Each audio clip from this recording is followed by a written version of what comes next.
migrant district. Here he goes, crossing himself. Oh! He's done.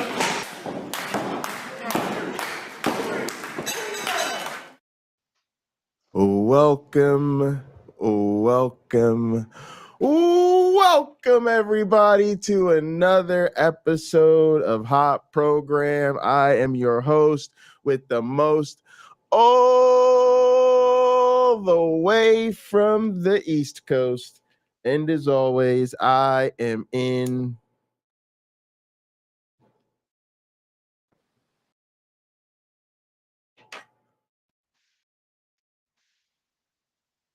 and I am joined by a man who does not believe that cleanliness is next to godliness, but a clean car will help him get a little bit closer to his future wife. A man who needs no introduction. How you doing today, my one black friend? Thank you, Pocket Locker. I'm fantastic. How are you? Good. Holy Ship's here. Carrie Ann Chrysler's here. Good to see y'all, gang. Hello, everyone. Oh man, what a week it has been, and there's kind of like the first episode we did, where I don't know, there was some drama that week, right? And then all of a sudden we didn't have to think about what to do the show about because it was like obvious. It was like, oh, this is the thing everybody's talking about. Yeah, well, we're Americans. There's always drama of some kind. Yeah, so. God, what the hell? I'm trying to remember. I don't remember. I'm trying to remember like what was going on that week. God, I'd love to go back and look. All right, so this week there's drama that's obvious, and so I don't know if you heard, but let me get this right. I probably have not heard. I've been looking for parts for my truck a lot this week. Well, a part for my truck a lot this week. Of course, car shopping and stuff like that. So I've been out of the loop, it's fair to say. Hang on, I gotta go see if I can find what our first episode was about. Was it origin stories? Maybe no. It was. Oh, maybe we in did parts. a video or something. Yes, it was Dr. Price. It was the week of Dr. Price a year ago. And Dr. Price controversy and Will Smith slapped Chris Rock. That was, and it was a video. Like we recorded it, and then we've been doing lives since. All right, so I don't know if you heard this, but Ayaan Hirsi Ali has decided she is now a Christian.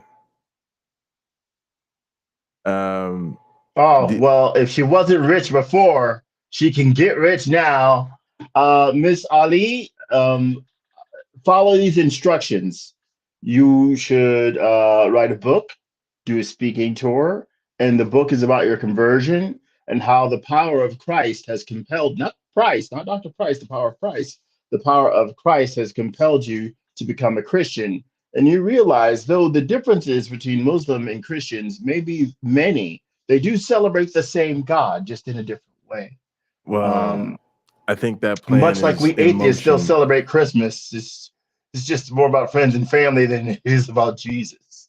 I think that plan's in motion. Yeah, so write that book. Plan is in action. Do you know who? Are you familiar with her? I'm not familiar with her opinions. I know she's some sort of political representative, and she was Muslim and took some flack from some of her Christian colleagues, if you will. So she was a Muslim, but we know her as an atheist advocate. She was a Muslim, then became outspoken. Lady. Yeah. No, I'm completely wrong. I'm thinking of someone else. Oh, I'm thinking of someone else entirely. Yeah. I'm thinking of that. See, people recognize the face, but they don't know the name as much. No, but she did the famous. She's done. Probably seen her debates, right? I've seen her do some sort of panel discussion Okay, well, good for her. Advice applies. Yeah, write that book. Go on tours. Tell them how you were wrong.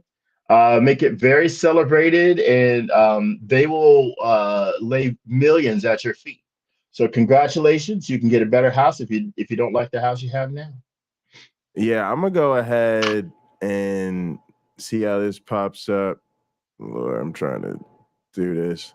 I'm gonna try. We're gonna go ahead and read this, and then we got a video to respond because actually the I want people to hear what she has to say. Oh God, I hate this view.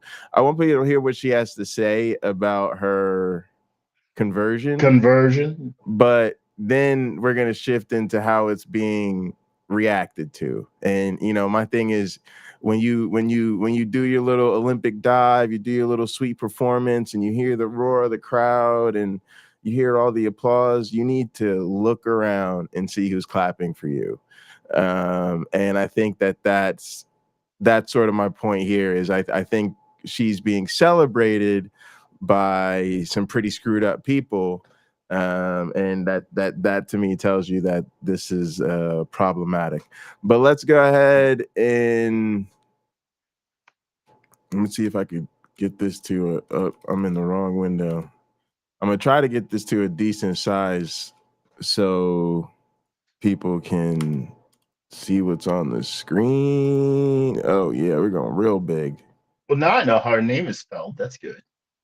I didn't. So the question of the day is if people in the chat knew who she was before this whole thing. I definitely knew who she was, but couldn't spell the name correctly.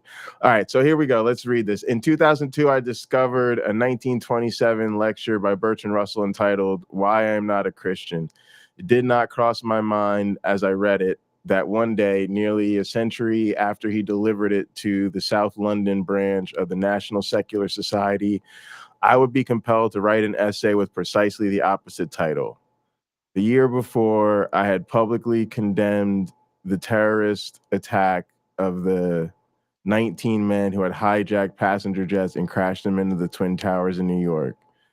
They had done it in the name of my religion, Islam. I was a Muslim then, although not a practicing one. If I truly condemned their actions, then where did that leave me? The underlying principle that justified the attacks was religious. After all, the idea of jihad or holy war against the infidels. Was it possible for me, as for many members of the Muslim community, simply to distance myself from the action and its horrific results? At the time, there were many eminent leaders in the West, politicians, scholars, journalists, and other experts who insisted that the terrorists were motivated by reasons other than the ones they and their leader, Osama bin Laden, had articulated so clearly. So Islam had an alibi. This excuse making was not only condescending towards Muslims, it also gave many Westerners a chance to retreat into denial. Blaming the errors of US foreign policy was easier than contemplating the possibility that we were confronted with a religious war. We have seen a similar tendency in the past few weeks as millions of people sympathetic to the plight of Gazans seek to rationalize the October 7 terrorist attacks as a justified response to the policies of the Israeli government. When I read Russell's lecture, I found my cognitive dissonance easing.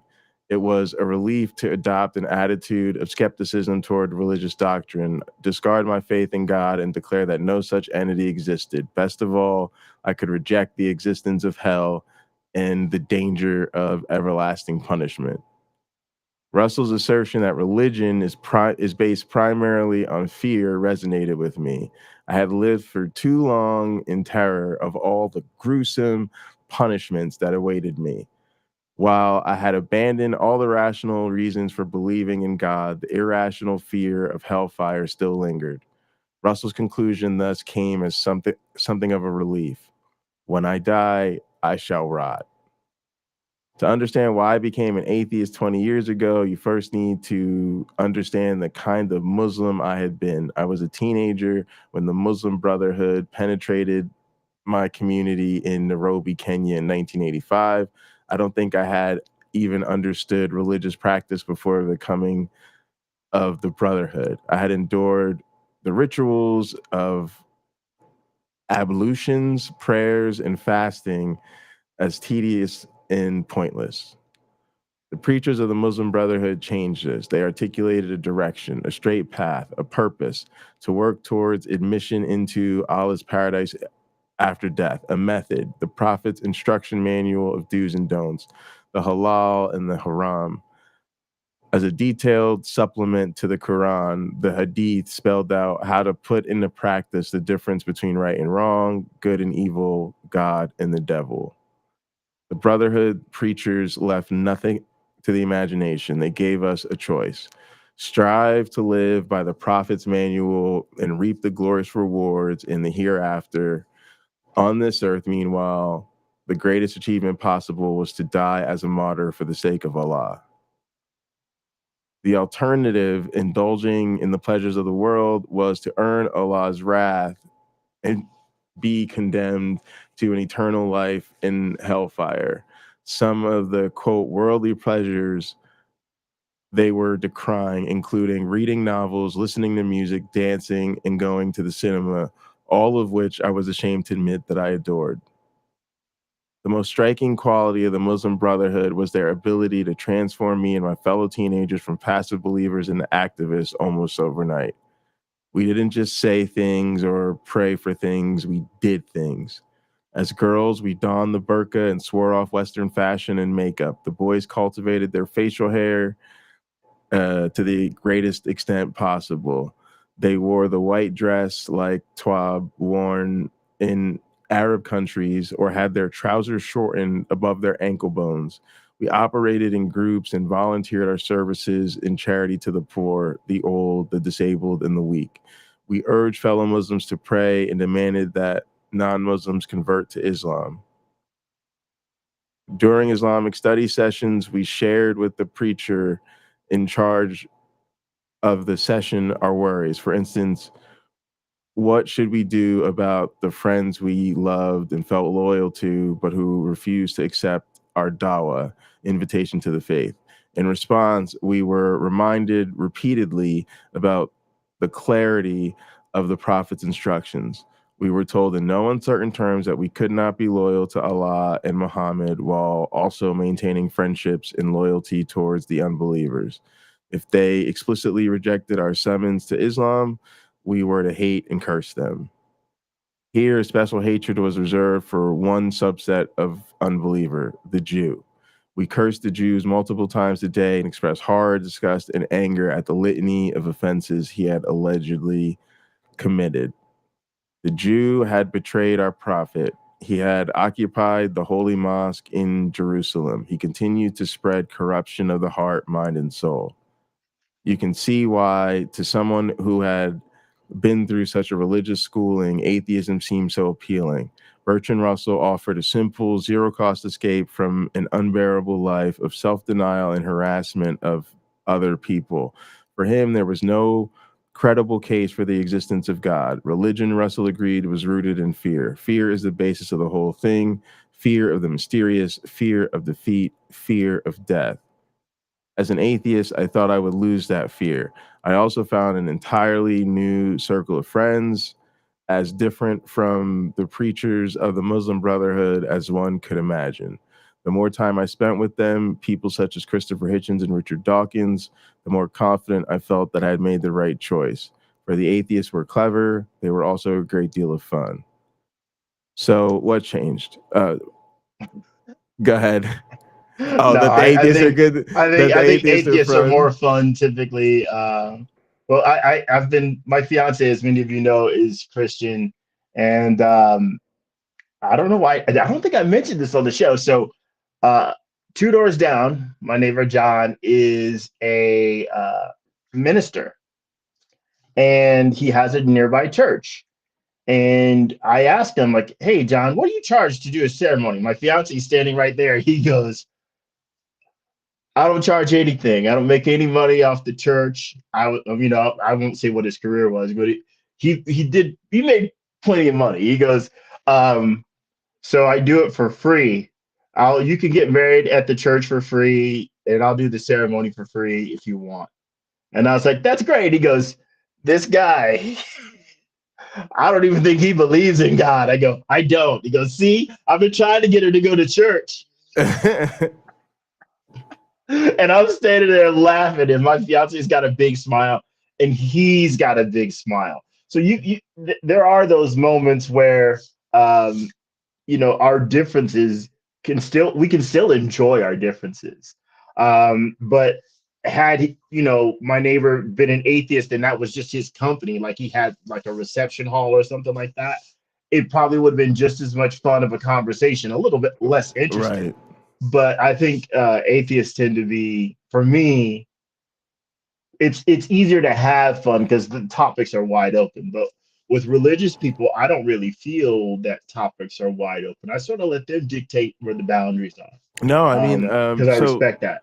So there's a lot of, I think of it as like fake joy in a lot of religious traditions.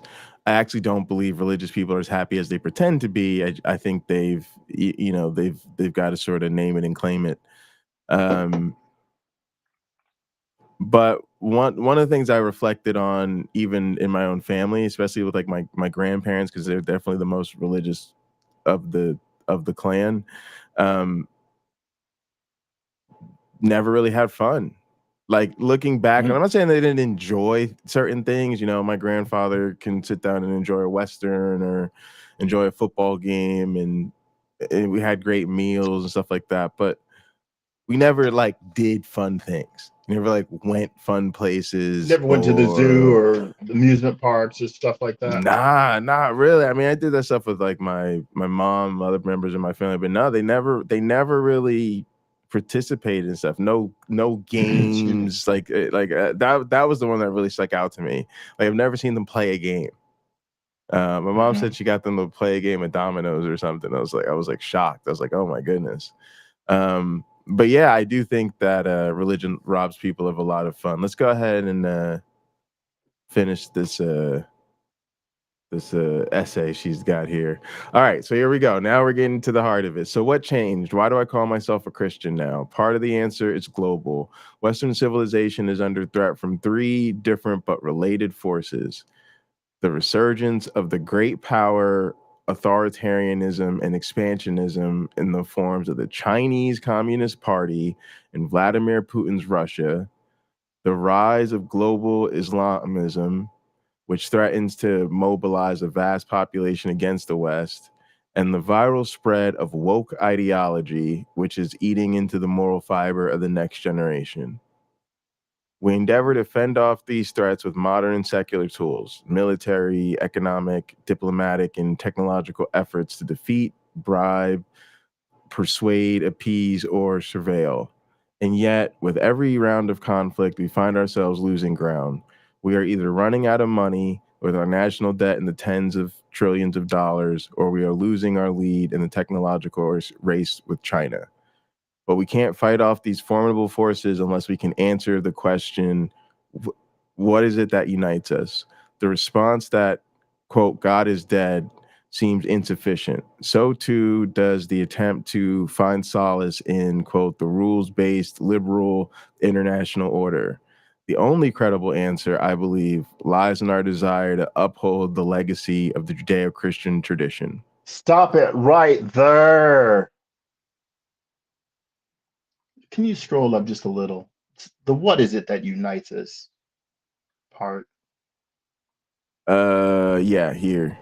please. What is it that unites us? Please put your thoughts in the chat. I have it open on my computer, so I'm hoping I can see some of it better than I usually do. Let's think about that. What unites us is we tend to have common victories, common sufferings, common hopes, dreams, things we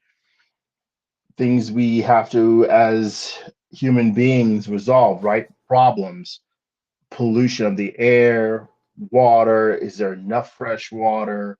What do we do about, do electric cars ultimately become as big of a polluter as a brand new gasoline car? Things like that. Those unite us. The fact that we have working minds and a lot of really great ideas. Don't expect engineers to solve every problem. They won't, but they solve a lot of them. We can unite around the common goal of advancing the human race forward. We can unite around the common goal of not only being technologically advanced, but socially advanced as well. Um, let's do away with the hatred of people because of their skin color, their nationality, their religion, their you name it, right? Their preferences. Those things, those hatreds have held the human race back again and again, and we should be far ahead of where we are now. Those things can unite us. But I was in conversation with a Christian who said something about, oh, the globalist agenda. I said, but that's you. Christianity is a globalist agenda. Yep. Jesus is supposed to be the king of all kings. That's what you're telling me. You want your guy for president of the world, excuse me, universe. Right. So what does Jesus do? If we look in Revelation, he's a tyrant. He sends people to kill a third of all the human beings on the planet. Really? This is who you want to worship. This is who you want in charge. This is the author of your life. Really? So when people say things like this, I worry because I really feel like she didn't read the instructions. Like, wait, No, she just didn't like read the right, handbook. Yeah. just like a lot of Christians, if I told them straight up that if I showed them in Revelation in support of what I just said, right, where Jesus is gonna have a third of humanity killed, they'd have a problem. No, wait a second, not my Jesus. And I can never stop loving that kind of Christian who says no, not my Jesus, because they would, like Lot, they would petition with God or Jesus saying, wait, you can't do that. So for the sake of 1,000 people, will you not wipe out all of humanity? 1,000 righteous non-Christians, would you do it? You know, all the way down for the sake of one, would you not do it? And so I think there's a real problem here when someone converts, whatever religion or non-religion, and they think that this is the absolute only way. I know you and I disagree. I think we agree that religion ultimately, kind of for humanity in total, I don't think it's what we need. You think it should be done away with. If I'm correct me if I'm wrong. Oh yeah, no, definitely, Okay. definitely, But yeah. I can see where religions have helped individuals, and therefore I applaud it for that. But look, my fiance is using my shop vac. She's never used one before. She uses a regular vacuum cleaner, but not a shop vac. You know what that shop vac is? It can suck up water, it can suck up dirt, so you can clean your car, you can clean your construction site, you can clean your home with it. But one thing you can't do with it is fly to the moon. It's not made for that. That's not its purpose. And so I think what happens is a lot of people, they convert and then they think what other people have doesn't work for them. Everybody needs to be on our program. Like, Clip, this is not a Mickey Mouse program. I think that's where they go with it. It's not good for everything. It's not the panacea that solves all the problems or that is the cure all. It's not that. Yeah, and It's wonderful if it works for Miss Ali or Mrs. Ali. I don't know. It's wonderful if it works for her. It's wonderful if it works for my mom, but it didn't work for me because I read the book. I'm like, I can't get on board with a murderous God who has people kill their own children and then kills his own kid. So I guess it's okay in his eyes. Look, I did it for myself. I told you, practice what I preach. yeah, I think Anyway, I go think ahead. I think they people are not getting our honest feedback about this belief system. But I think this whole what is it that unites us? I think that's a trick question. I think there's sort of the mundane sense of it and like what brings people together or builds our bonds and there religion offers nothing unique because to the extent that it's the community, it's the food, it's the traditions, it's the celebrating the holidays, it's the, those are all things you just get as being part of a social species. That's just kind of how it is. But then in the bigger picture, I think we're not united. And we're not united the way we kind of hope we are. Where we are united is we're here and we have to deal with the world. Yeah. That there we are united. Now there are a lot of other details that fall underneath that pocket locker that make people go in separate directions, right? Where they are not united, where there's strife, where there's war, where there's anger, where there's extreme kindness. But we're here. We are sharing the human experience for now. I may not be here in 75 years. I'll most likely be dead because I'm already 51. But since I'm part computer and stuff like that, who knows? I'm eating vegetables now. It's difficult to say, right? We don't really know. But the fact is, now, since we are all here, we can do something. And we can choose to do something together. We can gather ourselves together and go in a particular direction. I don't think religion is the way, because clearly religion doesn't unite us. Look, even within the space of religion, let's just take the Hebrew religion. They were actively told, the Hebrews were actively told, hey, you got to stop worshiping these other gods. Yahweh is the chief God. Don't make graven images because we don't want you to worship them. Don't make anything of a graven image of anything in a fish in the sea, something in heaven or under heaven. You're not supposed to do it. And yet now in Christianity, which is derived from Judaism, the Hebrew religion, let's just say that. It's not strictly just Judaism. They were Hebrews before. There were 12 tribes, and those groups are known as the Hebrews. In the Hebrew religion, they didn't really accept other faiths. If a town tried to get you to worship their God, you're supposed to put the whole town to death. They're not playing around. When you look at their rule book, they're not screwing around at all. Well, Christians came along and they wanted to be able to, it's written that they could eat any food. Now, some of the prohibitions on food have been lifted. Well, that's great. Now you can have a ham sandwich. You don't have to stick with turkey bacon if you're in the 1st century and you're a Jewish person under Christianity. You can eat anything you like for the most part. So that's great. That's progression, but that's a different rule. They're changing it. It's division. You don't have to get circumcised. Oh, wait, that's a different rule. It was fundamental if you were a male that you'd be circumcised. Yeah, even as an adult. So if you converted, you had to be circumcised. It's just how it was. But somebody keeps making exceptions to make this religion more palatable to other people, even until this day. Like we've done it on our show where we've covered Christians that are upset with other Christians because of the way they practice their faith. And Christianity is a religion that does tell its adherents to hold its other adherents accountable. I can't imagine Islam isn't the same way, that Buddhism isn't the same way, and you go round and round.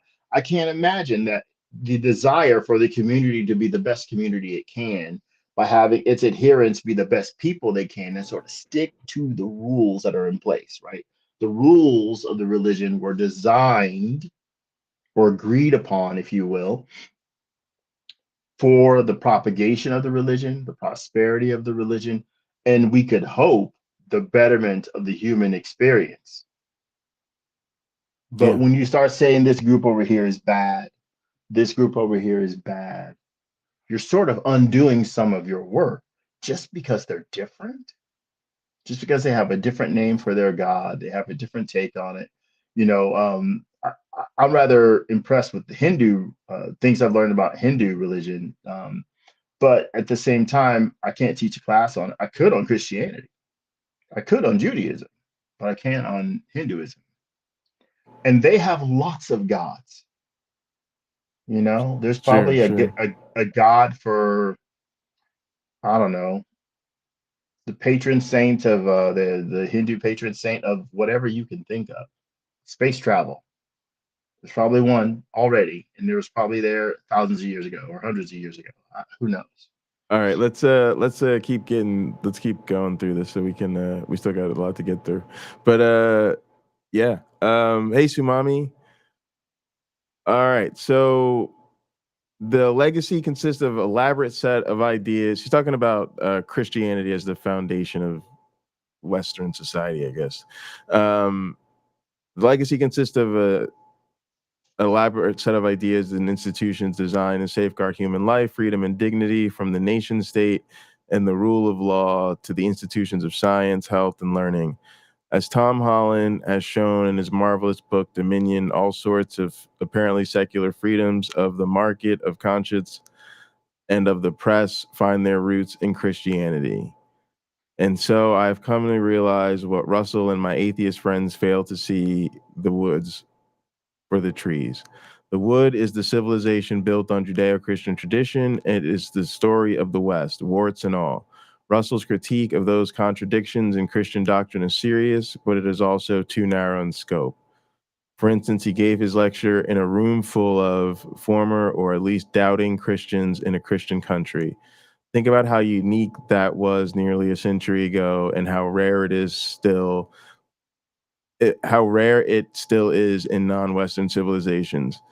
Could a Muslim philosopher stand before any audience in a Muslim country then or now and deliver a lecture with the title, "Why I'm Not a Muslim"?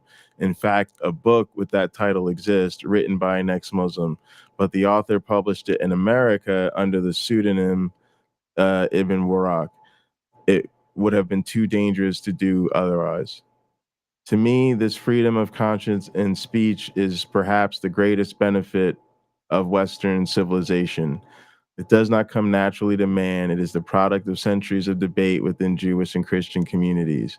It was these debates that advanced science and reason, diminished cruelty, suppressed superstitions, and built institutions to order and protect life, while guaranteeing freedom to as many people as possible. Unlike Islam, Christianity outgrew its dogmatic stage. It became increasingly clear that Christ's teaching implied not only a circumscribed role for religion as something separate from politics, it also implied compassion for the sinner and humility for the believer. Yet I would not be truthful if I attributed my embrace of Christianity solely to the realization that atheism is too weak and divisive a doctrine to fortify us against our menacing foes. Pause it.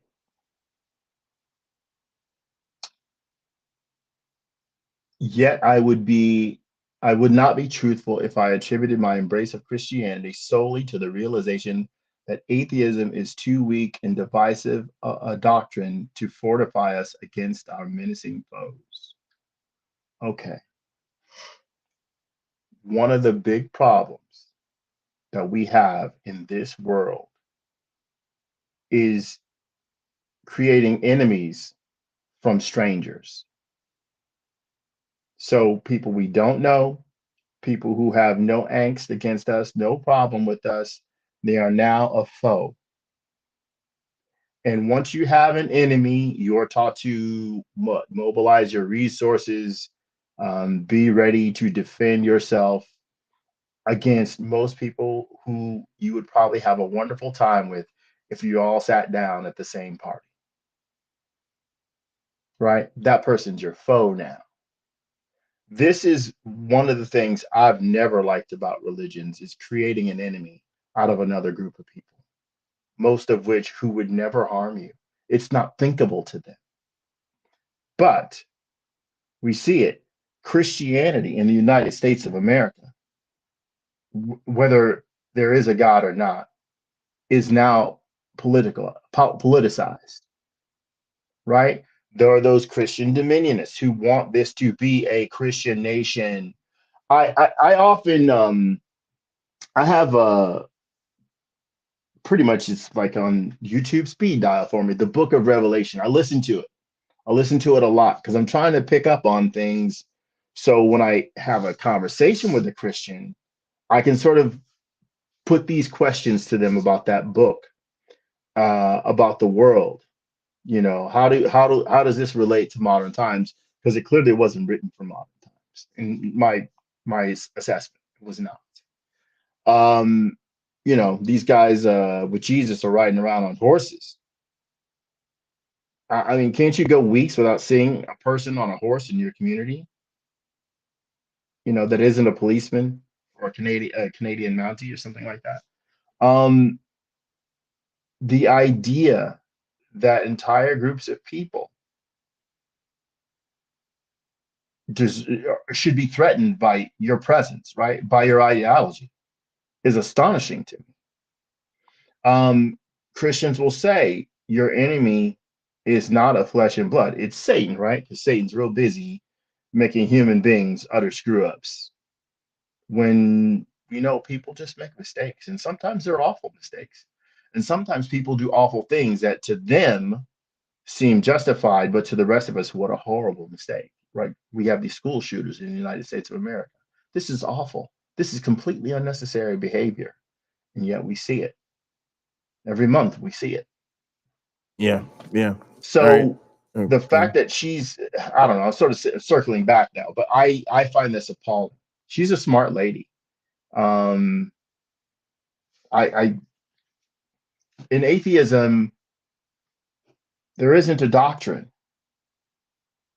Nobody ever created one, as far as I know. And if they did, I would know if it applied to me because I don't know about it. My atheism is rooted in one thing only. I don't believe there are gods. No one has presented me sufficient proof. That's all. If you got it, show me. And if it's good, I'll be happy to show other people. Go ahead, man. All right. So she says, I've also turned to Christianity. I'll start at the paragraph again. Yet I would not be truthful if I attributed my embrace of Christianity solely to the realization that atheism is too weak and divisive a doctrine to fortify us against our menacing foes. I've also turned to Christianity because I ultimately found life without any spiritual solace unendurable, indeed, very nearly self-destructive. Atheism failed to answer a simple question: what is the meaning and purpose of life? Russell, Okay, wait. Can you scroll back up? All right. So I went to high school, and one of the things we learned in high school is when you're listening to an argument, we had to do debates like a little bit. When you're listening to an argument, it might be good to be able to restate that argument accurately. But sometimes what you want to do to show the weakness of an argument is change a few things in the argument. So let me rephrase it. Yet I would not be truthful if I attributed my embrace of atheism solely to the realization that Christianity is too weak and divisive a doctrine to fortify us against our menacing foes. I have also turned to atheism because I ultimately found life without any spiritual solace. Life with spiritual solace unendurable, indeed, very nearly self-destructive. Christianity failed to answer a simple question: what is the purpose of life? Now, Christianity does talk about a purpose of life. You're supposed to, well, seek and save the lost. You're supposed to honor God in all that you do, right? Put God first. Okay, so that's it. What about a career? What about a family? Jesus said you're supposed to leave all that stuff behind and follow him. That's not what we see. That's not what we see. So there's the veneer that people place upon Christianity, right? It's the feeling it's supposed to get you, but it's not what it is. It's not what the book says it is. Yep. So I think Miss Ali is going to find that out. Like, wait a second. I bought the sizzle, not the steak. I'm living the sizzle, not the steak. Exactly. That was actually a fantastic way to put it.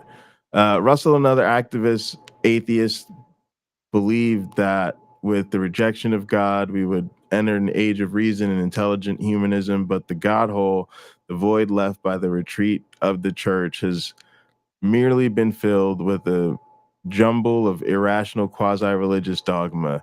The result is a world where modern cults prey on the dislocated masses, offering them spurious reasons for being in action, mostly by engaging in virtue signaling theater on behalf of a victimized minority or our supposedly doomed planet.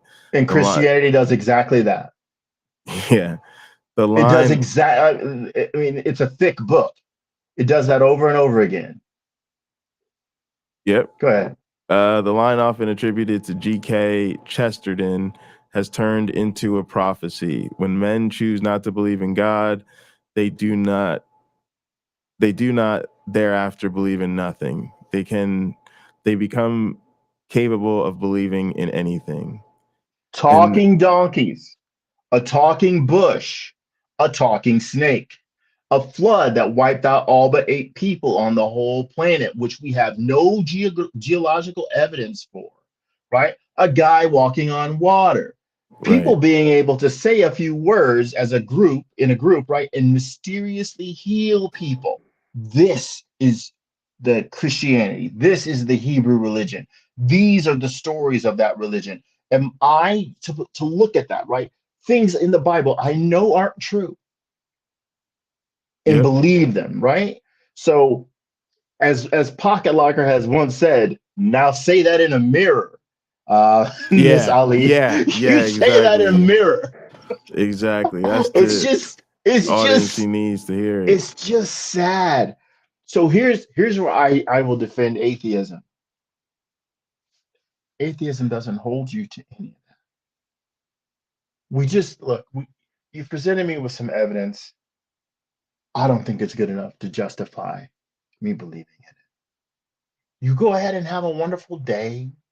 Be sweet, be kind, be generous, be thoughtful, be out of yourself to help the poor, the disadvantaged, visit the sick, visit people in prison, maybe help them out when you can in any way you can, maybe job training and help them find a career that will be fulfilling to them. Do those things. Those are lovely goals. Those are admirable goals. But my atheism doesn't prevent me from doing those same things. It is Yeah. neither requirement Precisely. nor no one's going to shout me down. No other atheist is going to look at me and say, "You're a fool for doing those things." I'm as generous as I can afford to be, have been most of my life. No one shouted me down for that. I don't believe in a God, anybody's God, and it's okay. So anyway, go on. Maybe we need to write Miss Ali a note. In this nihilistic vacuum, the challenge before us becomes civilizational. We can't withstand China, Russia, and Iran if we can't explain to our populations why it matters that we do so. We can't fight woke ideology if we can't defend the civilization that it is determined to destroy. And we can't In what counter way? Islamism with purely secular tools. To win the hearts and minds of Muslims here in the West, we have to offer them something more than videos on TikTok. The lesson I learned from my years with the Muslim Brotherhood was the power of a unifying story embedded in the foundational text of Islam to attract, engage, and mobilize the Muslim masses. Unless we offer something as meaningful, I fear the erosion of our civilization will continue. Unfortunately, there is no need to look for some new age concoction of medication and mindfulness. Christianity has it all. That is why I no longer consider myself a Muslim apostate, but a lapsed atheist. Of course, I still have a great deal to learn about Christianity. Yeah, I she'll be back. I discover a little more at church each Sunday, but I've recognized in my own long journey through a wilderness of fear and self-doubt that there is a better way to manage the challenges of existence than either Islam or unbelief had to offer.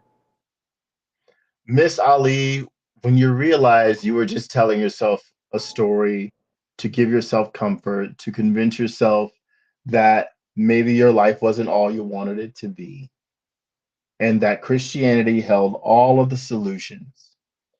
When you find your communion cup empty and the promises of Christianity just as empty, the sweet, loving arms of atheism will be there to embrace you once again when you return to us. So, as we say when backing up a trailer, come on back, come on back, come on back. So, I mean, there was a bunch of things that jumped out to me. First off, she's just totally in the camp of the right wing talking points. She actually works Yes, at a yes. she works at a conservative think tank now, the Hoover Institute, I think, at Stanford University. She's I think got some serious prejudices. First off, she really seems to want to convince us that China and Russia are amongst the imminent threats to the world, but she primarily focuses on wokeism and being anti-Islam, and the her hatred of Islam is profoundly personal to her, like mine is of Christianity. It's like it's interwoven in her life story, but she's making this mistake of finding an abusive partner that doesn't beat her up as badly as her last partner. I hear this a lot with people when they're talking about religion. They sort of make the comparison, oh well, I think Islam's worse, or I think Islam's more violent than Christianity. Ergo, let's give Christianity a pass for the day. One, I don't think Christianity is actually fundamentally any better than Islam. I think you see different historical and cultural context for the two religions, and I think that has a lot to do with the people and the politics of their societies than that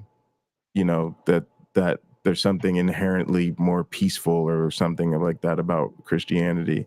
But yeah, the anti-woke thing is really problematic because she sort of bought into this thing, and it's amazing to come to this desire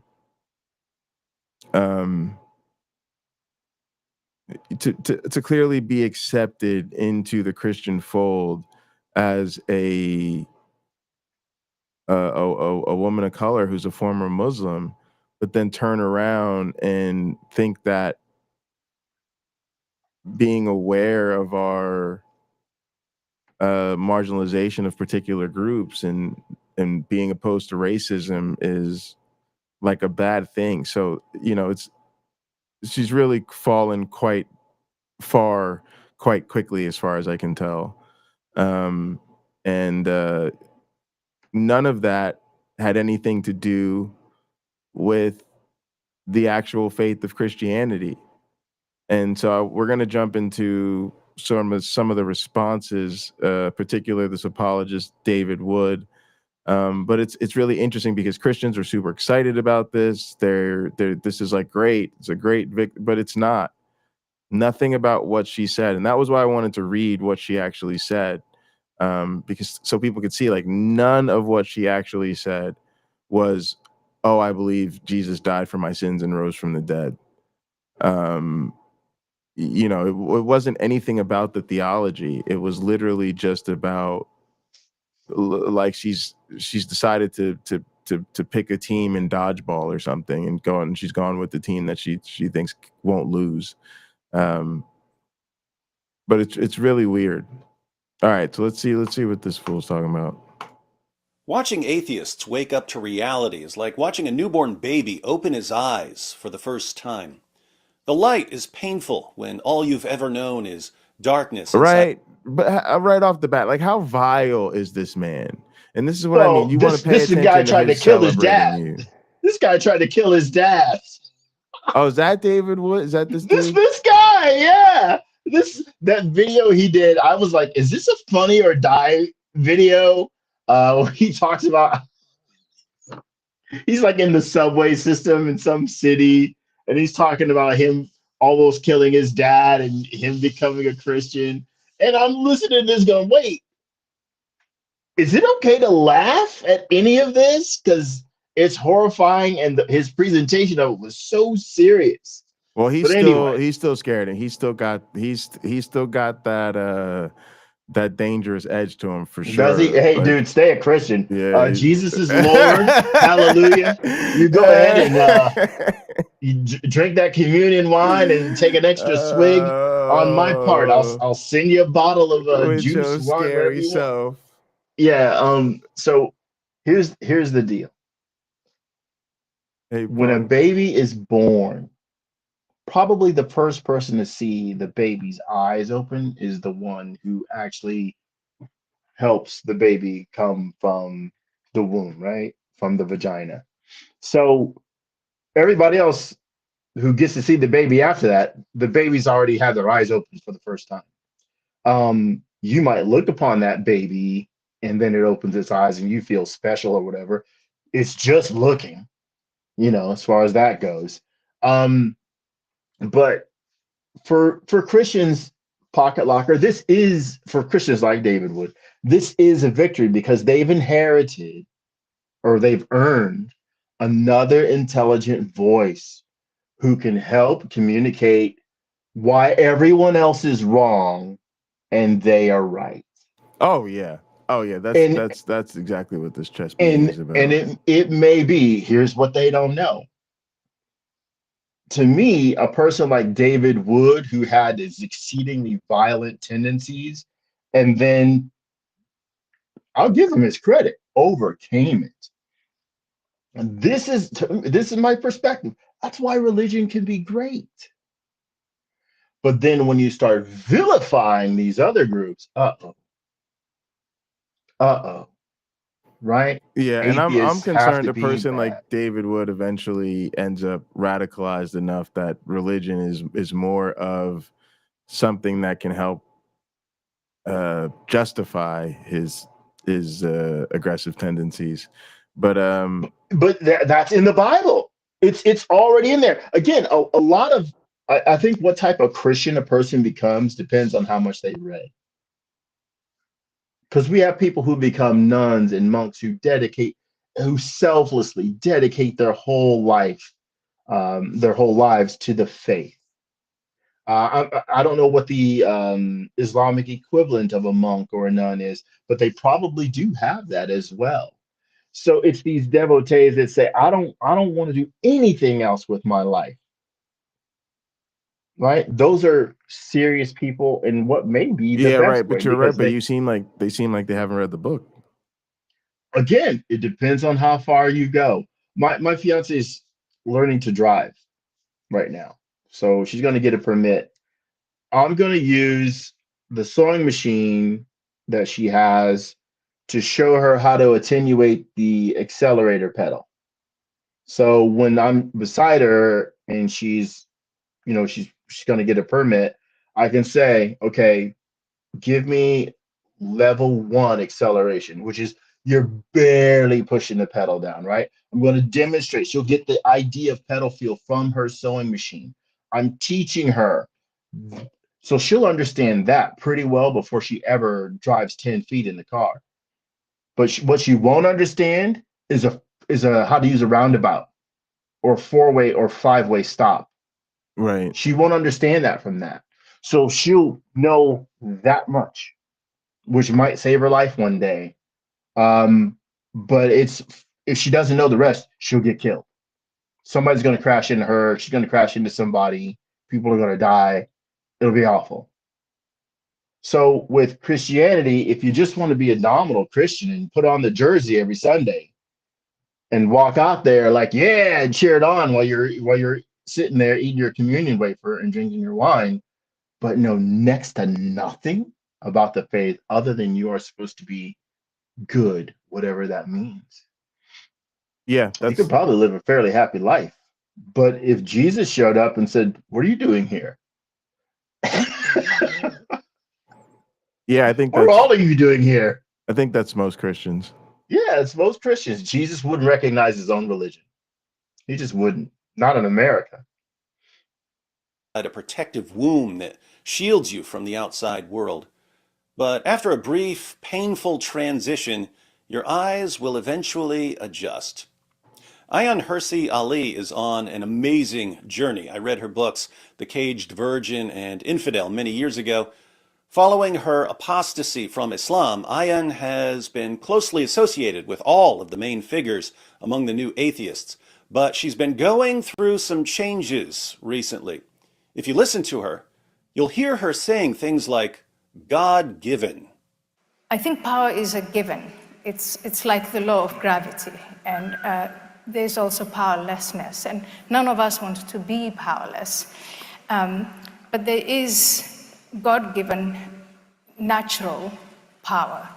Ayaan Hirsi Ali has God-given power. It helped her escape Islam, and now it's helping her escape the new atheism.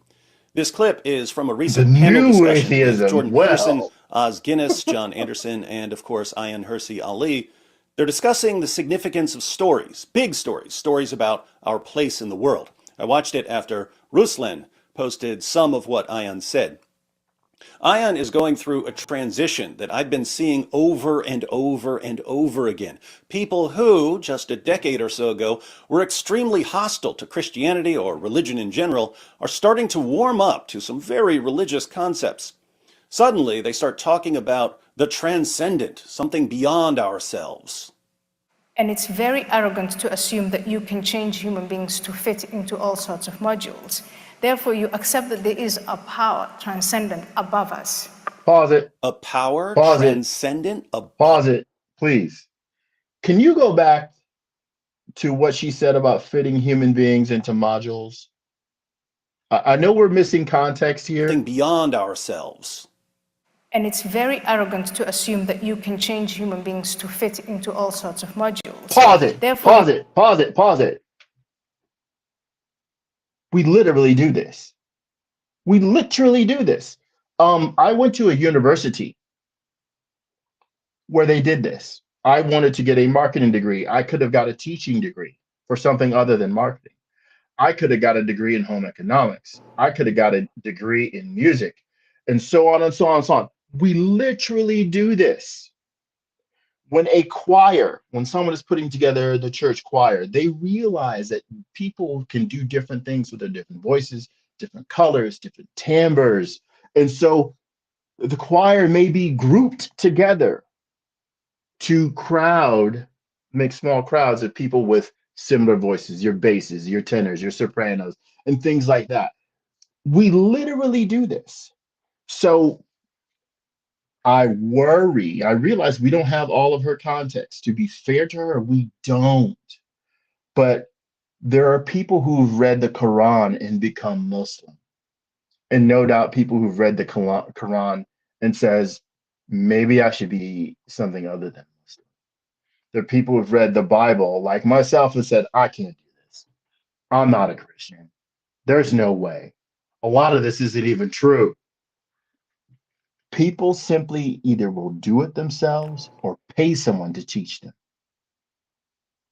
right? Or the training simply comes along. They choose a teacher. People are in the different modules. In her audience, there's probably a used car dealer and some employee at another used car dealership that doesn't own it, right? There's customers that buy used cars. There are teachers, doctors, attorneys, kids trying to stay out of trouble, somebody who's there to get credit for a class. The modules are already there. We have to acknowledge we are a world that has people with lots of differences. But we can break those differences down into pretty much any group you care to name, right? Be it their ethnicity, where they were born, right? I say I'm an American, but I'm from the United States of America. I'm not a Central American. I'm not a South American. But they may say in their conversations, they're Americans too. I can't disagree with that. It's true. They're just not from the same America that I am. And I can easily respect that they're different, right? Their location where they were Yeah. born is different than mine. So she's wrong here. Oh yeah. Oh yeah. Based Big on the time. context we have, I don't know what else, but I'm depending on David Wood, right? Based on his context, she's wrong. Please continue. You accept that there is a power transcendent above us. A power I don't have to accept transcendent that. above us? A Hold power on. transcendent above us. So That for doesn't sound me, like I'm an independent contractor. So for me, the power, the higher power is human resources because they can hire me. Right? It's not God, it's not Jesus, it's not Thor, it's not Thanos. For a lot of people, it's not the God that she's now selling to other people. It's not the God that she's trying to convince herself is real. And she may just believe in the fluffy God, right? That I refer to, which is the God that is all nice and kind and generous and wants the best for the world and stops hurricanes from forming and makes tornadoes skip over your house and take your neighbor's house out as well, because they're unsavory for this or that reason. It's the fluffy God, not that wrathful, vengeful son of a gun in the Bible who can barely tolerate himself. He had to kill his own kid for crying out loud because he probably got tired of him asking him to forgive people. Who knows? Go on, Pocket atheism. Locker. So, where are you getting this transcendent whatever above us? And that idea that there is something above us, a higher power, I think that is rooted in Christianity, it's rooted in the Judeo-Christian traditions. Okay, pause it You're before David getting Wood. this transcendent Ayaan, higher power okay, pause it, from Christian. please. So the God, when the Bible was written, the God that was above people, he wasn't out past Mars somewhere. He was in the clouds. He was up there in the weather system. I don't know whether he was in a cirrus cloud or some other kind of a stratus cloud. I don't know where he was, but he was up there in the clouds. We can learn from the Psalms. He's riding his cherubim through the clouds. He's not far and away. Now, I can't imagine that Miss Ali hasn't been on an airplane. And did she, like I did she look out the window? I wonder where heaven is. Does she do that now? Or is no, God has to be someplace that we can't see, right? The ancients didn't have the ability to sail into the skies. We do now. So is it just in my opinion, I think it's more excuse making. She can tell us, are you making excuses? Because that's where their God's supposed to be, and we don't see him. Christianity, why would anyone go with something from Christianity instead of atheism? And in many ways, it is superior to the nihilistic Nietzsche type atheistic theology that human beings can do, and they can create everything, and they can manipulate. Wait, Okay, the wait a minute. Judeo-Christian Pause it concept of again. God is superior Pause in it many again, ways. please. When I look at her, I've seen her be super articulate. We all have moments where we're not. I know I do. She looks like she's being forced to say something,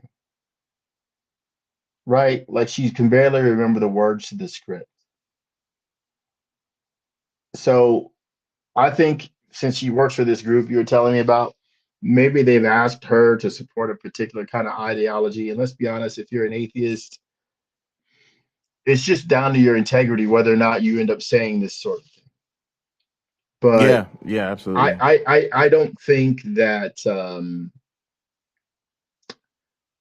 I can't agree with her.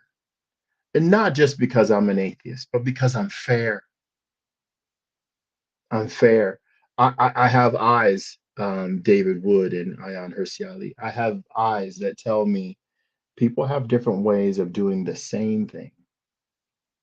and different ways of achieving the same goal. And sometimes that's okay. I shouldn't necessarily vilify people for doing that. If their path is destructive, I will vilify them. I absolutely will. If their path abuses people, I will vilify that. I'll call them on that. But also, I'm willing to say the paths I take should not. My path shouldn't vilify people either. My path shouldn't abuse people, make victims along my way. I shouldn't have that either. But that's integrity. I don't have a religion that tells me I need to be doing that. I don't subscribe to one. You know, I don't need one to know that. I had a household. I had a family. I saw injustices within my own household, and I knew I didn't like that. And as an adult, I still call people on those things when I see them. Right? Life is a pretty good teacher. You won't learn everything. No one does. But anyway, now I guess atheism is bad, and atheism has this theology with it. As far as I know, the theology for atheism could fit on this post-it note, and you won't need it all. You know, I'm unconvinced of God beliefs. That's what an atheist is. Ways to atheism.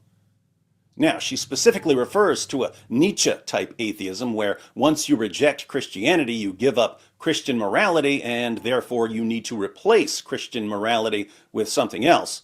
But here Nietzsche was just being way, way more realistic and commonsensical than lots of other atheists. German philosophers were better at understanding the implications of rejecting Christianity than British philosophers were. German philosophers said, if we're getting rid of God and Christianity, then everything that's been built upon a foundation of God and Christianity is about to come tumbling to the ground. So, we need a new morality with a new foundation. A few decades later, World War II. British philosophers, by contrast, said, we don't need God and Christianity to have our moral views. Less than a century later, supersonic flight. Less than a century later, mobile phones. Less than a century later, what's that machine? Da Vinci surgery. Right? Robots that can help a surgeon do surgery. Wow. Why would he leave those things out? Because they don't help his narrative. They don't help the way he's trying to color things. Go ahead. He's just dangerous. See how moral we are. We're walking proof that people don't need God and Christianity. What these super smart atheists weren't smart enough to grasp was that they were all raised in places that taught them Christian values. They didn't come up with anything. I can't let him get away with that. I can't let him get away with that. As I had to explain to my very intelligent brother, you Christians didn't invent morality. You certainly haven't perfected it. People have been kind and generous and loving and sweet and helpful and self-sacrificing longer than there have been religions. The human race wouldn't have gotten till today without that. It's a simple fact. But David Wood, giving Christianity credit for almost everything good in the world, Ayaan Hirsi Ali is already doing that in that write-up that she did.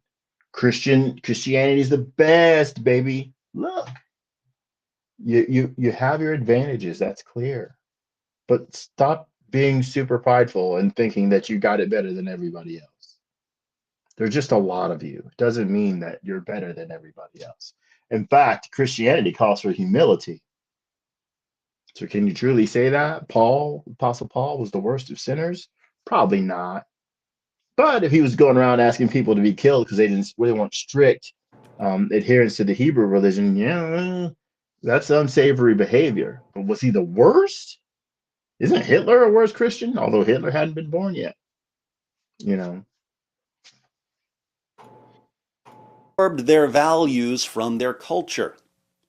And their morality was like a rose that had been cut. Yes, it may be beautiful, but the beauty is going to fade because a cut rose dies.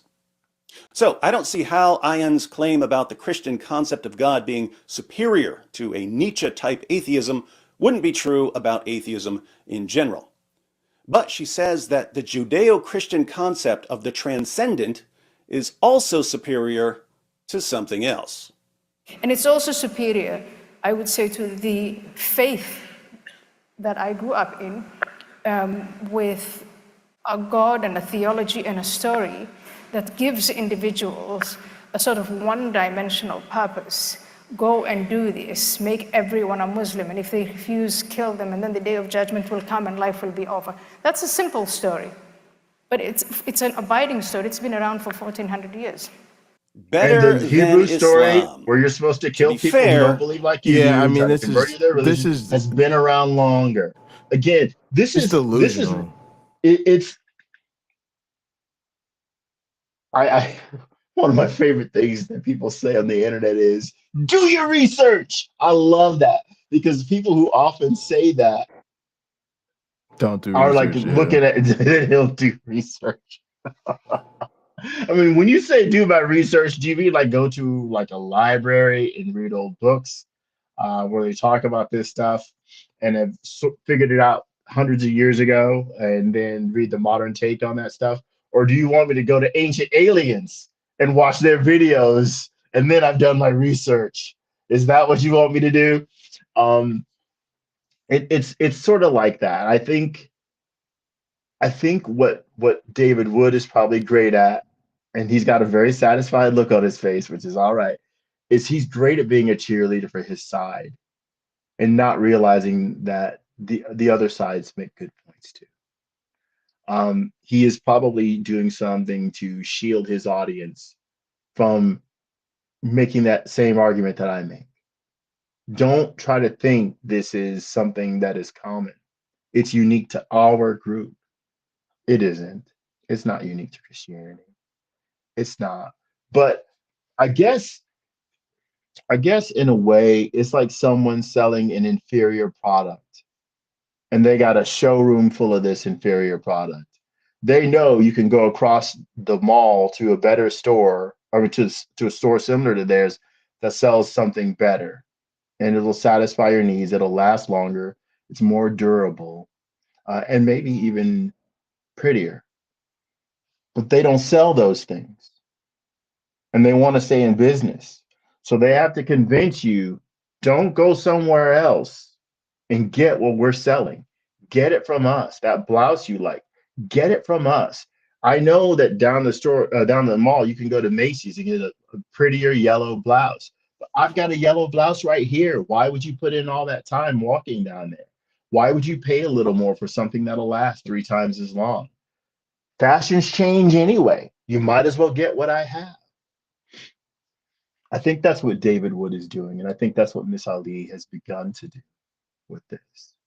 I don't sell atheism. I don't sell religion either, right? But I know atheism sort of gives me free reign to live life on my terms without judgment.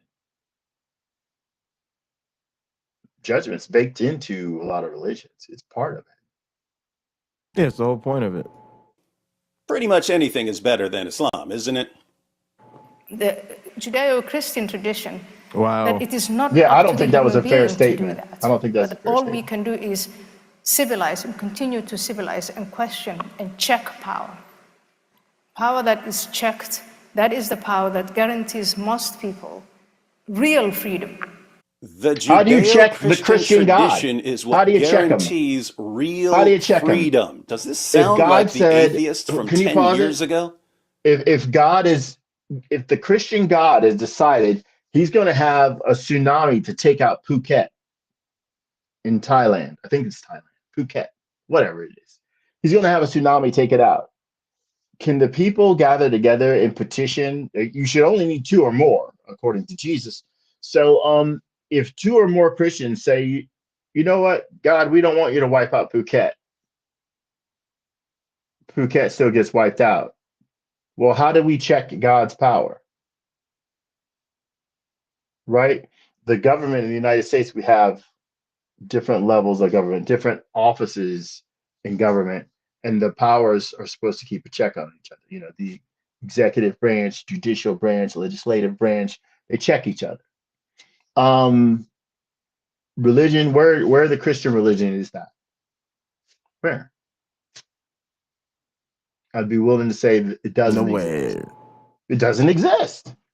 So with what we can see is, and I'm going back to Gary Habermas. I love quoting or paraphrasing or quoting Gary Habermas when he said, as he debated Ken Humphreys, it is difficult for a man to live up to his own philosophy. Yes, Mr. Habermas.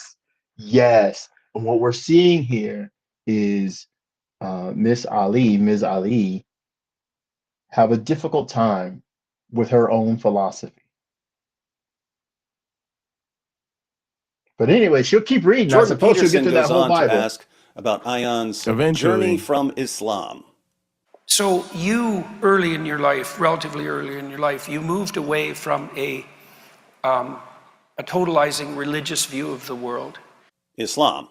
I don't exactly know into what you then moved, whether that was a secular humanism, but what I'm hearing from you now, and I believe this is also the case with your husband, is that you have come to a new understanding of the existence of the transcendent per se, and also of your relationship with it. She moved away from the Islamic view of the transcendent to a rejection of the transcendent to a new understanding of the transcendent.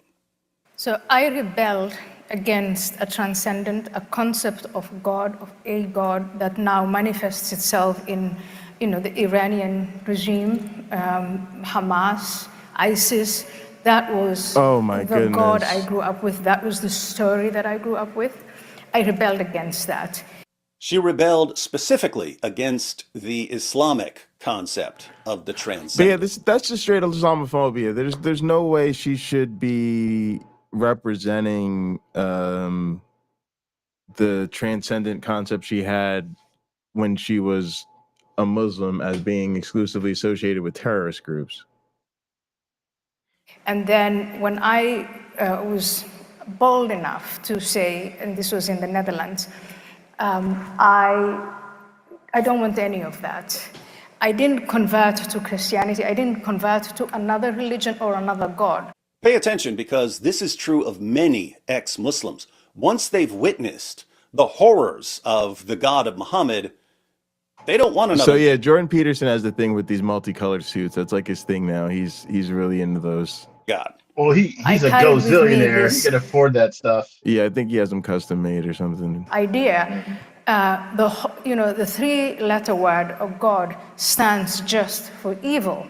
They move away from Islam, but when they hear the word God, all they think of is evil. Wait, my Bible here.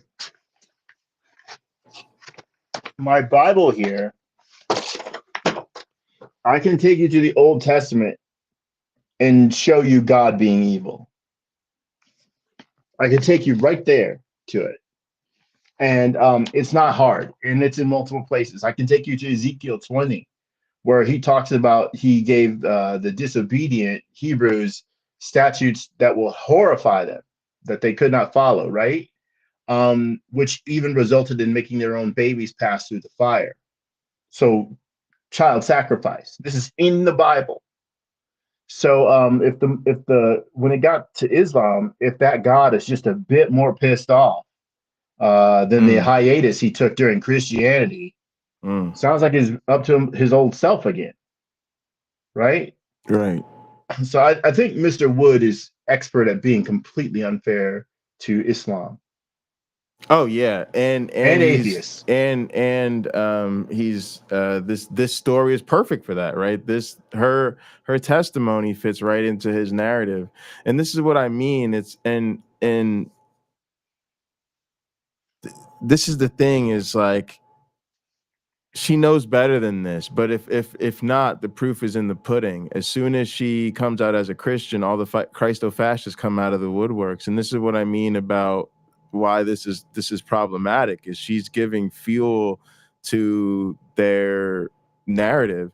And we know that she's with them in terms of the Islamophobia. We know that she's with them in terms of the marginalization of historically excluded people, because she's all about the anti-woke. And yeah, so this to me is like it's a problem. And I'm gonna go ahead and say this too. First off, the new atheism thing is kind of BS. It's really just sort of the association of Hitchens and Dawkins and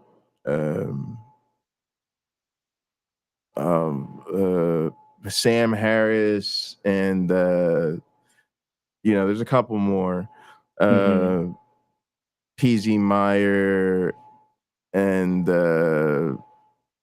Daniel Dennett, but really, they were just atheists who didn't shut up about it. Nothing about atheism has changed. It's just that atheists had platform and actually, wanted to speak out against Christianity. But to the extent that she was associated with that, to me, what we're seeing here is that she never really represented that effort, because her moval into Christianity is just as uncritical as any typical believer's narrative. So the problem here is that they're going to continue to portray her as she was the hero of atheists and their critical thinking and all this type of stuff, but it's like, nah, really what we're seeing is she may have had her own reasons to reject Islam, and it seems like she's still acting out of her primary concern being who's going to help oppose Islam. But to me, she doesn't embody the critical thinking, the skepticism, and certainly not the compassion and the sort of humanism that a lot of us think is important. And it just shows you we don't all have the same values, and that atheism isn't a system of beliefs. It isn't an ideology, because if it was, we certainly disagree with her about what that ideology is. And my best friends became Sam Harris and Christopher Hitchens and Richard Dawkins. These are people I still love and adore.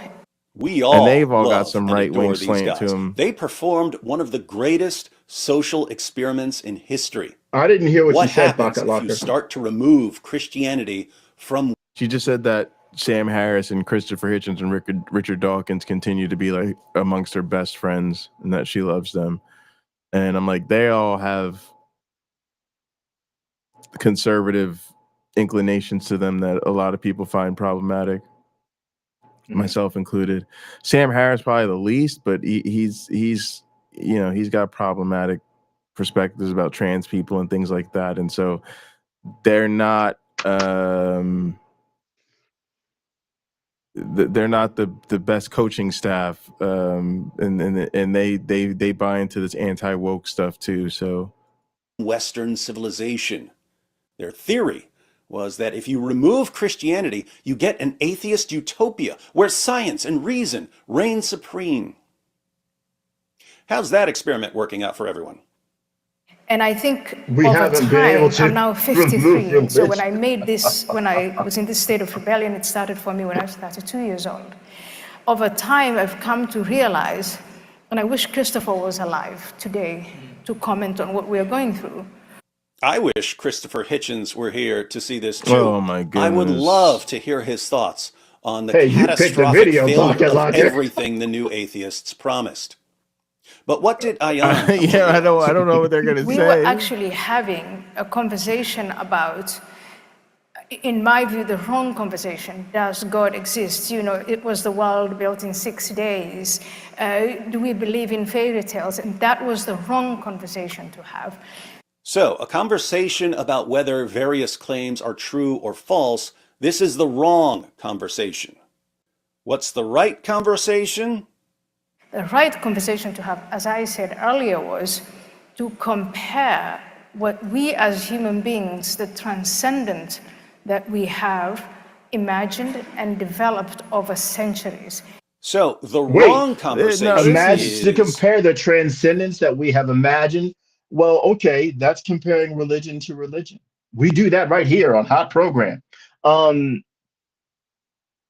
imagined, right? Imagined. One could imagined. compare the Christian God to gods from other faiths, right? What people have imagined. I think that's a good conversation to have. Yes, but you have to remember that that word imagined is in there. People have yet to demonstrate, right, on any level that I've been informed of, that a God actually exists.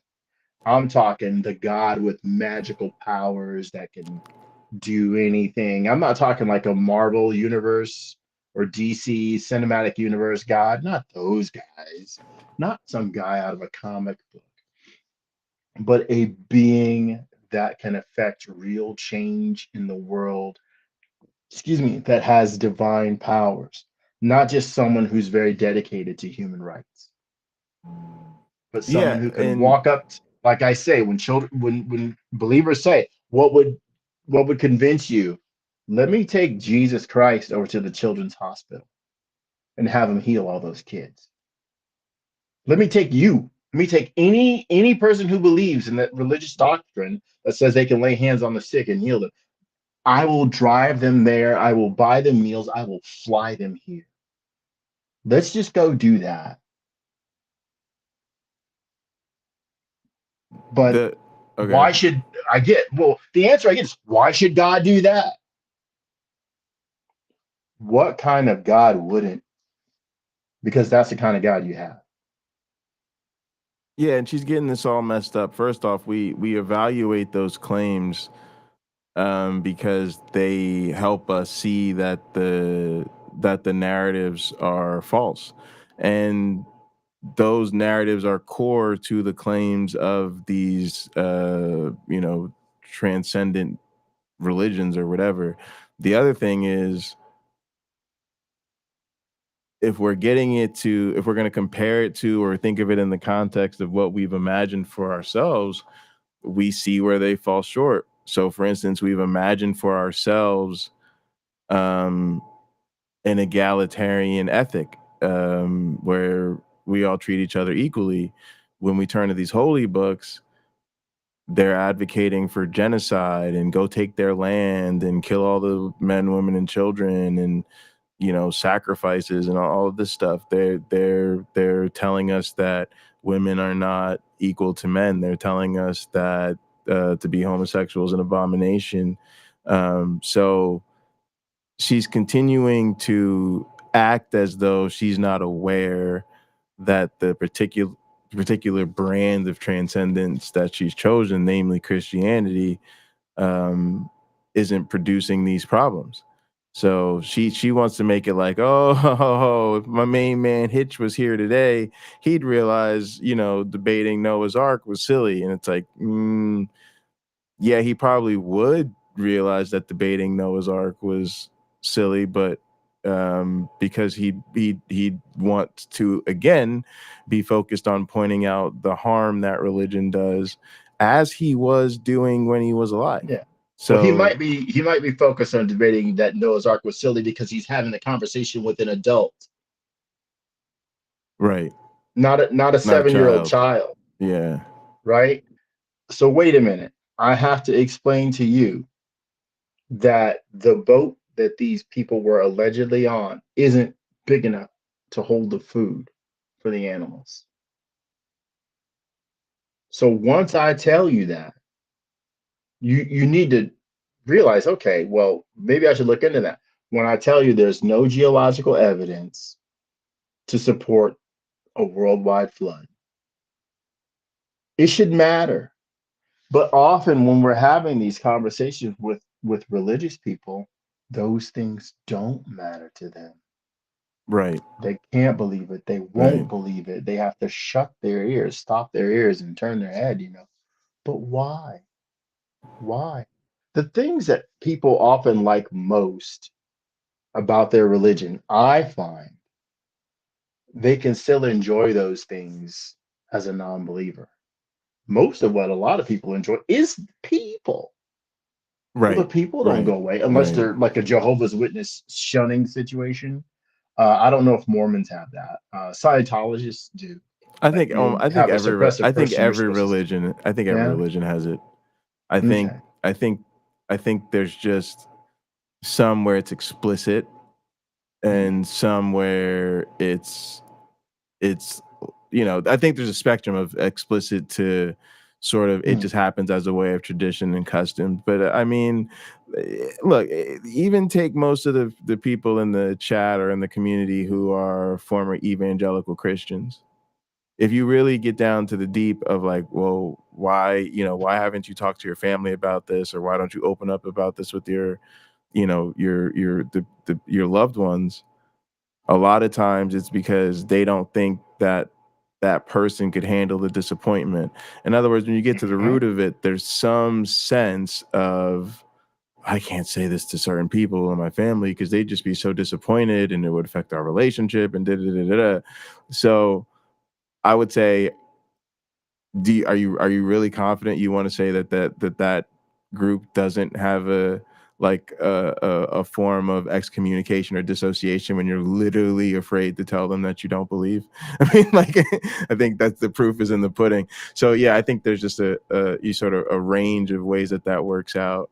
And I will admit that part of that spectrum is where it's not really a dissociation. It's just they just look at you differently or whatever. But all of it, I think, is a range of social consequences that people are concerned about. I guess I could be, yeah. But yeah, I mean, some are explicit, like they'll send you a letter or whatever. Like it's crazy. Yeah, I remember Yeah. Derek from Mythvision talking about people coming to his house. They showed up at his house. Hey, we want you to, Yeah, I mean, they pull up. they That's wanted him to quit wild. his job, or maybe his wife to quit his job. I forget. He can explain it better than I can, but they showed up at his house, and I thought, dang, agents of Christianity. Yeah, Wow. exactly. Like those guys Are from the these Matrix. claims that are part of the Judeo-Christian tradition true? The right conversation is, how does the concept or the story of the transcendent that has developed in the Judeo-Christian tradition match up against other concepts or other stories? And here it sounds like she's thinking in purely practical, pragmatic terms. What does this view lead to? What does that view lead to? So which view is better? Now, I think we can have both conversations. I think we can discuss whether various claims are true while also discussing what these claims lead to. And having both conversations leads to a further conversation, namely, how does our realization that a certain story produces far better results affect our view of whether that story is true? But let's see where Ayaan is going with this. And so now I can say I am proudly of a Judeo-Christian religion. Ayaan Hirsi Ali, an ex-Muslim who has spent many years as a devout atheist, now identifies as a So member of so the so does David Wood believe in Santa Claus still? Because it's really useful. It leads to a really useful place if people are concerned about whether they're on the naughty or nice list. And I mean, the story of he sees you when you're sleeping, he knows when you're awake, he knows when you've been bad or good, so be good for goodness sake. I mean, see this It's is, you can equate that with the God of the Bible. but that's what I'm saying is like Hmm. this is the only thing they want to reason about that way. Where they want to and Christians in our lives will do this too. If you really start to ask them about, is this faith true, should they believe it, da da da da, all of a sudden they'll be quick to bring up all sorts of other considerations that matter. And it's very hard to get people to focus. No, I'm pretty sure, this. So all I'm getting at is I think this is a distraction when somebody says to you, oh, let's talk about what an idea leads to. Let's talk about, no, you first establish the truth of a thing, and then we can talk about the consequences of it. And again, if you want to have that conversation, let's go ahead and have that conversation, because Christians are just not prepared for what we have to say. I Quite don't often, yeah. care. I would not care if a story led to better outcomes if it was not true. That is not a good reason to believe it. So we could just shut this conversation down right now. No matter how, because it's just not. We always want to hope and reserve our ability to work towards something that's true.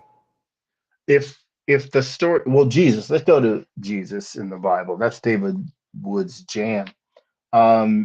Jesus told parables. Jesus told more than a single parable. Wouldn't it be better just to have a parable that had everything, that was like a pizza with the works? It has everything baked into it, the perfect crust, the perfect cheese, all the right vegetables, all the right meats, and so on, right? It would be better to have one parable, and then everybody could understand that parable. And that parable could be very brief. It could cover all topics. It fixes everything. Right. It doesn't exist, as far as I know. It certainly doesn't exist in the Bible.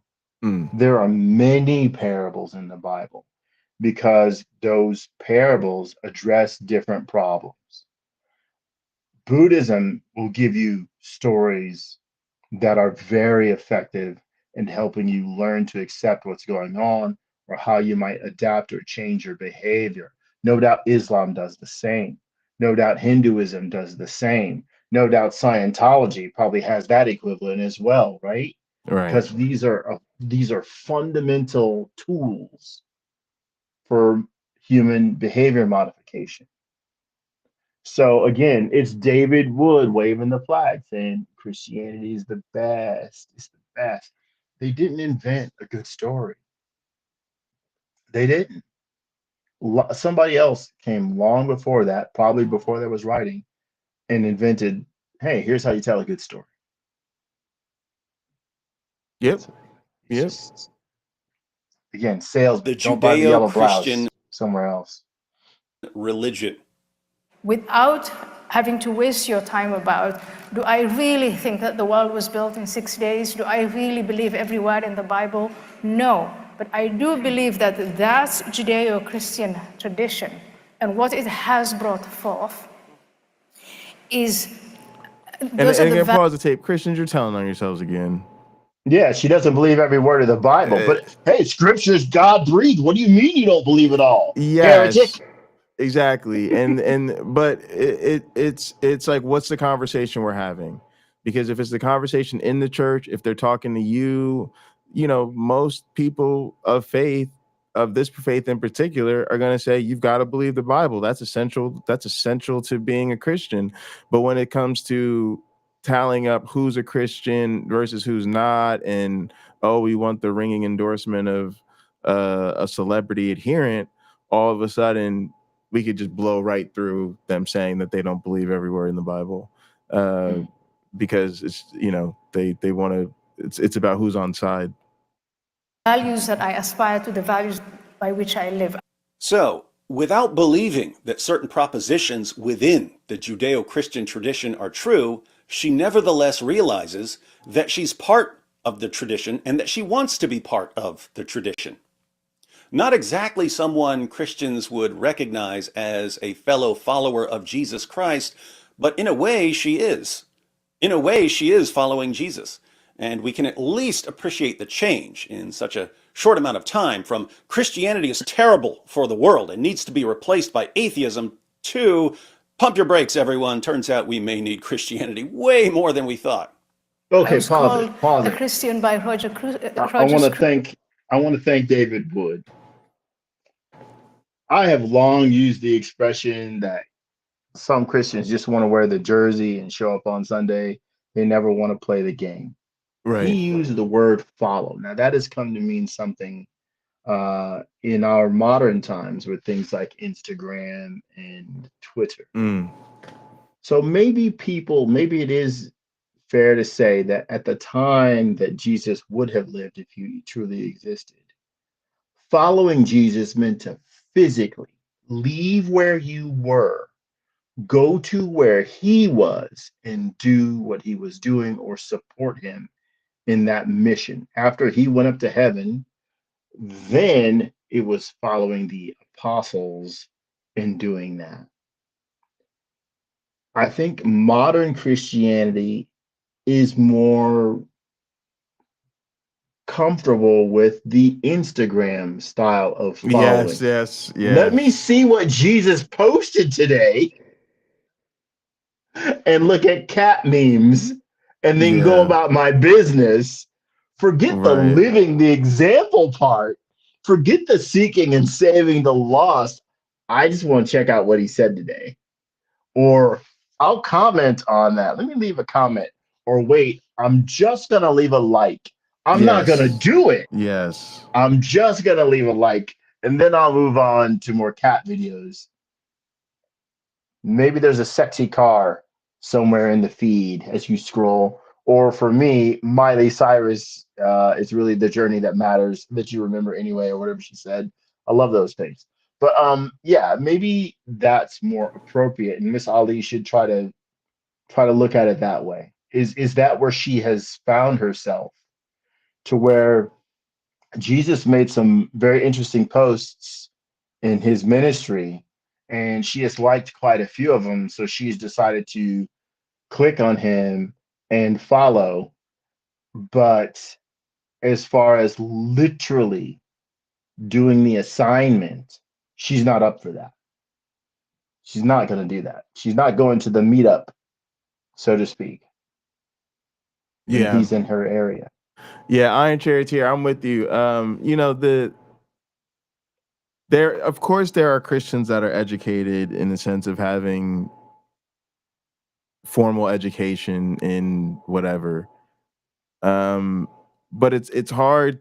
I don't believe they're Christians for educated reasons, especially when we look at that as like a relative proposition, meaning an educated reason for anything is one that is well informed. Mhm. Uh, and I don't think people become Christians for well-informed reasons. It's sort of like when they have the conversation about can you be a scientist and be a Christian? Yeah, you can technically be a scientist and be a Christian. What you can't do is be a Christian for scientific reasons, right? And so whatever you're doing with however you became a Christian, it isn't because of the scientific evidence. That's not the case. And this is like a broader version of that question, right? Because you could say it's more than just science, it's philosophy and history and whatever else it is. But yeah, this is something that and I think it sort of sounds like a hot take, but I think it's really what's happening in the world. And um Ayaan herself, I think, represents the fluidity at the boundary. Like I think most people are becoming more and more educated, and we see this trend that as people become more and more educated, they become less and less religious. But that's a population level trend, not necessarily predictive of any individual. And so I think she represents a person who's formally educated but Mhm. has all of this other stuff going on to her that is very pressing to her, wanting to oppose Islam, wanting to get rid of the woke, all this type of stuff. And so she's demonstrated that fluidity now where she's gone back and forth trying to find the ideology that best suits her. But again, none of us, I don't think, have heard an educated reason and all this to become a Christian. I have yet to find that in what she's saying. Yeah, yeah. Um, but maybe again, David would pick the clips. That's true. That's So, true. Yeah. but I would think he Keep that would in pick one mind. that did that though. I would think he would Yeah, do that. facts. Facts. Yeah. Yeah. No, great point. Great point. Putin in 2008, and I said, Roger, no, I'm not a Christian. And he said, but you act like a Christian, and you behave like a Christian, therefore you are a Christian. Oh my She was living goodness. like a Christian even when she despised Christianity. I'm But living like yeah, a Christian. and I'm just gonna I'm just gonna call BS on that. I'm just Except gonna for the call God part. BS You on take that. you take the God part out of it. I'm living like a Christian. Yeah, what a bunch of BS. Because exactly, so many of us could say that, and we know they would reject us and reject us and reject us again. Yeah, Because at the definitely. end of the day, matter of fact, this is the story I tell y'all. Like, I was active in a church playing on the worship team as an atheist, and you know, being rejected by girls in that church and being able to talk to them and be like, I go to your church more than you do. And so living like a Christian doesn't matter. You have to believe the claims. I'm talking about churches that they won't let you become a member of the church. Even if you serve the church, you cannot join the church because you have to believe these claims. So this is really dishonest, but it is sort of what Christians do. In the sale, this is the sales pitch portion, right? And in the sales pitch portion, we paper over all that because we want as big of a net as possible. But then we're gonna tighten this thing once we get people in the fold and let them know. Oh no, but you think you could just live the lifestyle? That's a doctrine of works. No, you need to understand faith, the doctrine of faith. Yeah, I mean it's crazy. And I think that's exactly what I would like to say to Richard Dawkins. It's, you act like, I've been to, choral music with him, which he enjoys very much. And he's one of the most Christian people I know. Richard Dawkins is one of the most Christian people boy. Ayaan knows. What does she mean by this? Dawkins doesn't even believe in God. What does she mean? She means that Dawkins has been massively influenced by Christianity and that he's living according to Christian values. Time for a personal story. I moved to the Antelope Valley just over 7.5 years ago. I was living in Studio City. I was an atheist there. I wanted to find an atheist group to go to some sort of meetup up here. So I go online and I look, and I evidently looked at the exact wrong thing. They were like these two things next to each other. One for a local atheist group, and one was an advertisement for a discussion at a church about some Morgan Freeman series where he was talking about God. I wrote down the address and time, not for the atheist meetup, but for the meetup at one of the local Methodist churches to discuss this Morgan Freeman thing. I'm all for it. I didn't know that. I just thought the atheist group was doing the Morgan Freeman thing. So off I go. I show up. I get a good parking space. I walk in, and I was the youngest person in the room. It was led, I was surprised it was as a church because I still think I'm going to the atheist thing. And I sat down and we started talking. I said, oh, I meant to go to another presentation, but I'm here. And I said to them, I'm an atheist. And they all looked at me in my opinion, they all looked instantaneously more interested in anything I had to say after that point. Well, we discussed this program that they're talking about. I think I might have seen one episode of it, so I hadn't seen the whole series. And it was a really great time, but they had a lot of questions about me as an atheist. And one of them, leaning back in his chair, very interested, legs crossed, said, well, it sounds like you're a Christian. And I smiled and I laughed. I said, Christianity didn't invent morality. It didn't invent generosity. It didn't invent charity. It didn't invent self-sacrifice. The things I've noted earlier, right? It didn't invent those things. Or perfect them. Certainly not. However, we simply have those things in common. That's wonderful. In no way is that bad. Those actions go to making individual lives better. And the more often they are performed, often they make them even better and better and better and better. So I think we need to understand when we're having those conversations with Christians, they may be under the false impression that Christianity led the way. And Yep. I think there's certainly gentle ways of breaking it to them. I wasn't a jerk about it. I simply and the Methodist minister, he couldn't disagree with me. And all those people, how many people are they going to have a conversation with? Like, oh, we had an atheist come and he was a real nice guy, and we had this level-headed discussion, and there was no anger, there was no shouting back and forth. It was just so peaceful and fun. And they said, hey, if you ever like to come back, come on back. And I said, well, I might. Wouldn't rule it out. So I think we just need to keep in mind we can stand our ground on our principles, right? It's not that we can't learn something from people who are religious. We can, and we do.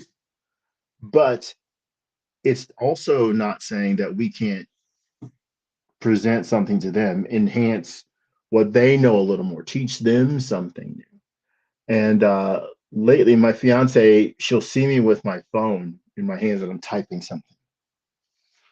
What are you doing? And I'll say, someone is wrong on the internet. And I'm correcting them. And she knows it's a discussion about religion. She knows there's some Christian on Facebook that has misstated something, and I'm providing context and correction to them. You're not trying to change their minds. Like, no, not really. I'm just sort of explaining things, letting them know that they haven't got the Smurfy touch with their religion, where it all becomes better because it's Christian. That it's better because it is Christian already. I'm explaining holes in their reasoning, holes in their logic in the scriptures they forgot. No man has seen God, the Gospel of John tells us. However, there's a story in the Old Testament with Moses almost being killed by God in front of his wife and child. So which is true?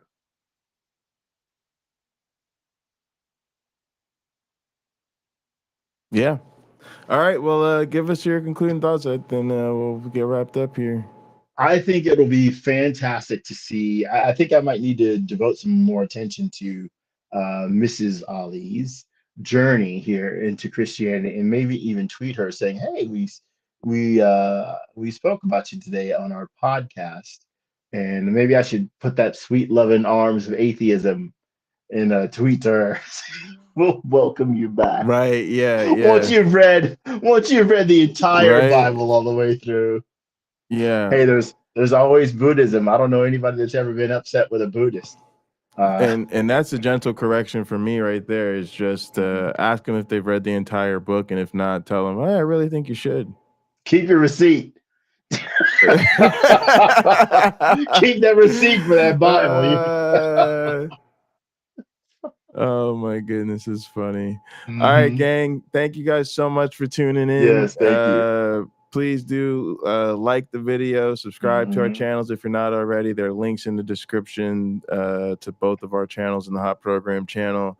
Yes. Share the video, and yeah, appreciate all you guys. Thank you so much for coming through. Yes, And we'll see you next time. Be good to yourselves and each other. All right, gang.